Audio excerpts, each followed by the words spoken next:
Ciao, sono Andrea Lasagna, sono l'amministratore, il gestore della community Gearcycling, sono gli appassionati di Instagram e di mobile photography dedicati al mondo del ciclismo e niente, sono qua per fare il percorso assieme e vivere le emozioni di questo viaggio fino a Pula.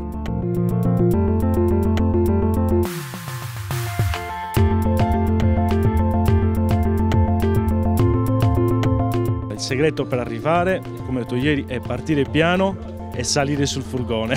questo funziona sempre. Allora, la tappa è molto meno impegnativa di quella che abbiamo fatto della randonnée. Abbiamo un pochino di saliscendi all'inizio, abbiamo la salita di Tresnurages, ma poi dopo è assolutamente godibile in piano e poi dopo abbiamo una lunghissima discesa e sono 130 km circa, ma che si fanno in scioltezza.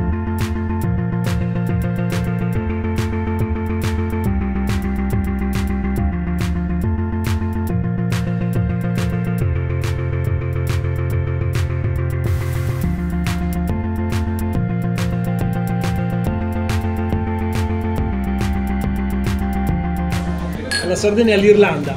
Bravo, due bellissime isole. Io vengo dal Trentino e sono già stata qua in Sardegna una volta più di 15 anni fa e nel senso è stata una nuova sorpresa, è bellissimo. Per chi vuol conoscere la Sardegna, per chi vuol farsi raccontare la Sardegna dai paesaggi, è il modo migliore per farsi introdurre a questa terra. La bicicletta è il modo migliore per farlo.